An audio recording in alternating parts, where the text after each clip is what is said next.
is what CVT fluid is supposed to look like. Almost transparent with a slight greenish tint. You might be thinking this engine has maybe, I don't know, 40, 50,000 miles on it. But in all actuality, it's almost 105,000 miles on it. It's only 4 years old though. This is why I like Nissan so much, because they run so well. Regardless of mileage, they're almost indestructible. I figured I've never done a review video of my car, which is a 2006 Murano S model, which is the basic model with all-wheel drive, and the optional roof racks and windows or door sills. These things. And the optional splash guards. I didn't buy the car new. I bought it with 67,000 miles. It was owned by a middle-aged woman, apparently, who worked for an investment company. That's what the dealer told me, anyway. I traded in my 2007 Nissan Versa for this car because I live up in the mountains and I needed all-wheel drive. And I've always liked the Muranos. Just a very stylish car with all the capabilities of an all-wheel drive. You never want to take these off-road because they do have CVT transmissions, which are my favorite transmission so far for their simplicity and how well they work. But there's been some controversy over the reliability of these transmissions. I can tell you that with proper maintenance and decent driving habits, you can get anywhere from 30,000 to 330,000 miles out of them. Just like any automatic transmission, a CVT transmission can fail at any time. A lot of people don't realize that. Even manual transmissions can fail. So there is no fail-safe transmission technology. It's all in how you take care of it. And it's the luck of the draw, pretty much. I've seen Lexuses with 100,000 miles on them that need automatic transmission rebuilds. The difference between these transmissions and standard automatic transmissions in terms of cost is the maintenance and replacement costs. You can't rebuild a CVT yet, or it's just becoming a new market. And they are very expensive to maintain. At around 100,000 miles, you should theoretically have your first CVT flush done, even though the manufacturer doesn't mandate it. And it costs $500 on a Murano, about $350 on a Versa. So, that said, I still love these transmissions, and Nissan has graciously extended the warranty to 120,000 miles or 10 years, whichever comes first. This car, being a base model, does not have navigation. It does have the fuel economy trip computer. It even has a maintenance reminding system. So here's my driving review. This Murano, like I said earlier, is essentially all original. Nothing has ever broken on this car, except for two things that every Murano tends to suffer from. And this particular problem affects almost every Nissan product ever built, at least the past 5 or 6 that I've owned. The sun visor has a tendency to lose its ability to stay in one place. You'll notice that this one seems to be working just fine. That's because I've replaced it, and you'll never guess how much it costs. To buy the part yourself at a discounted price is approximately $320. The dealer retail for the sun visor, at least for my dealership, was $410, I believe. Now, on the Murano, the visor has a built-in vanity with lighted mirror and a built-in slide-out sun visor extension. Another problem that plagues Muranos, especially Muranos, I don't think any other Nissan product has this issue, is the seat frame tends to crack. And that causes the seat to essentially collapse. Now the problem is metal fatigue with the left rear lifting bracket. And if you tend to have your seat in an elevated position, you will have that problem eventually. Mine broke under my ownership twice. The first breakage occurred at about, I want to say it happened around 90,000 miles or so. And I welded the bracket, and it worked fine for a little bit. It lasted maybe 2 months and then broke again. So I welded it a second time, and this time I actually added steel to it. So it's a much stronger bracket than it was from the factory. So we'll see how long that lasts. Now, to replace the seat frame and to fix it to manufacturer specs, we've got to spend over $700 on a lower seat frame. So if your seat frame breaks, and it will, I would recommend taking it to an upholstery shop, disassemble it yourself, bring them the seat frame, and have them weld it for you. And you might even get one that lasts a little bit longer. Now, those two parts that I'm talking about, never, ever, ever buy those from a junkyard. A lot of people will say, oh, just go to the junkyard and buy a new sun visor or buy a new seat frame. Don't do it, because you're spending money unnecessarily on parts that will break again anyway in a much shorter time. So you buy a sun visor from a car with 30,000 miles, count on replacing it at 40,000. That's what I'm talking about. You buy a new part, it'll last at least a couple years, and you'll be good to go. And like I said, this one has 103,000 miles, and those are the only two things so far that have gone wrong. I've been very pleased with this car. As far as handling, I would say it's a cross between a sports car and a mid-size sedan.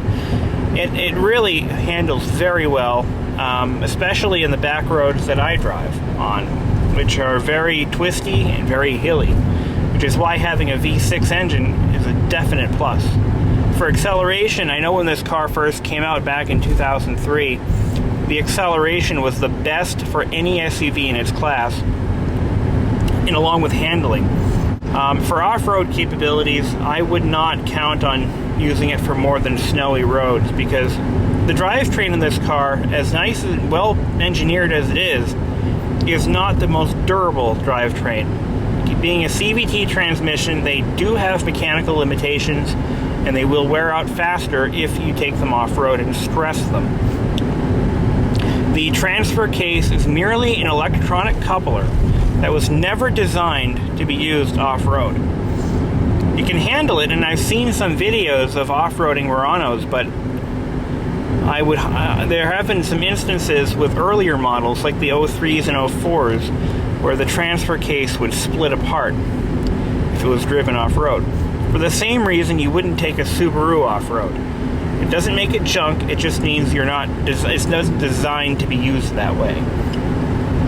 But for snowy roads and ice and all that happy stuff that we get out here in beautiful New England, this is an excellent car that I am so impressed with. And I've owned four-wheel drive trucks, and they never handled nearly as well as this. And this does not have traction control. I don't like traction control because it takes some of the control out of the driver's hands. But it does have anti-lock brakes like all Muranos do. And it's just a great little all-around driver. The stereo system sounds pretty good.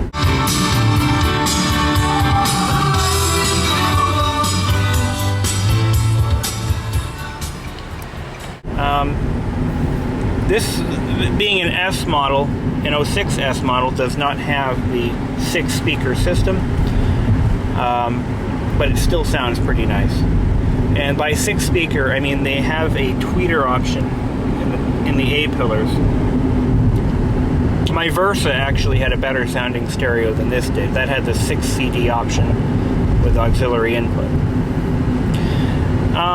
Reliability-wise, like I said, it's insanely reliable. There was only one recall done on this car for a faulty intake clamp or intake boot.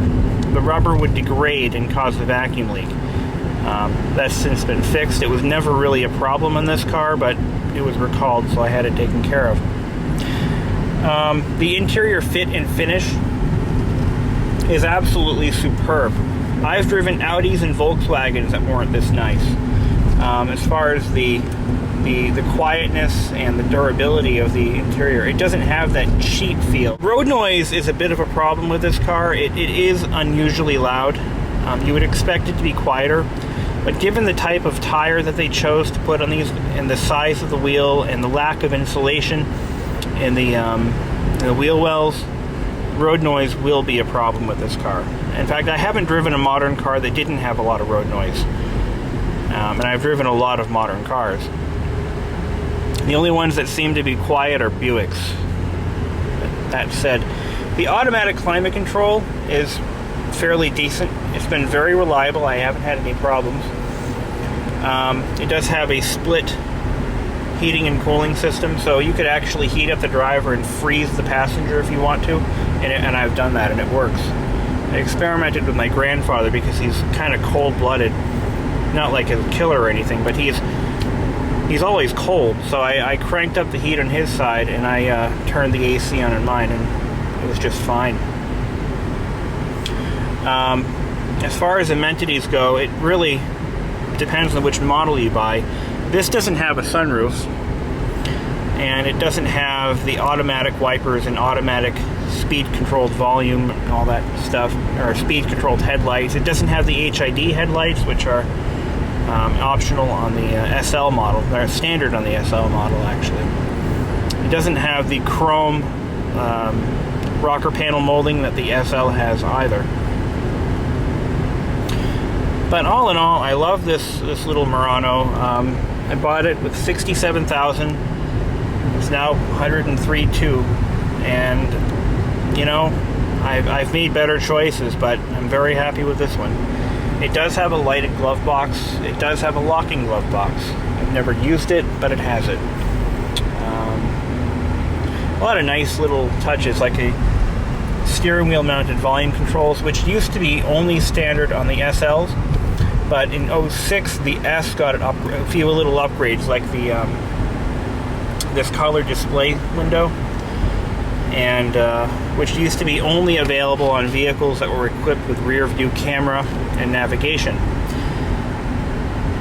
But with the 06, the S also got that display, and you can add a rear view camera. It's already equipped. Just add the module in the back and you're all set. Another thing that it has is a 6-way power driver's seat, or maybe it's an 8-way, I don't remember. And power adjustable pedals. So you can actually adjust the pedals, the distance from your feet, which is kind of nice. It also has better styled alloy wheels, and it has a couple of other odds and ends that they didn't have in the 05. Oh yeah, the gauge cluster is a little bit nicer looking in the 06. The windshield wipers on this car are abhorrently expensive. If you buy them from the dealer, they are approximately $75. This uses kind of an offset mounted windshield wiper that standard wipers from the auto parts stores will hit the hood. So you have to use a low profile wiper blade. You can buy these online from Courtesy Nissan for about $40 a set. And they happen to be the single beam style, so they don't have that superstructure above them which causes uneven wiping. The rear wiper isn't that expensive. I just replaced mine. It only cost around $20. Now I can wash my rear window again. The original wiper, just FYI, lasted 100,000 miles before it started to break apart, which is incredible. And it's about 4 years old, so you can use that as a guideline there. The windshield wipers, the original set lasted about 60,000 miles.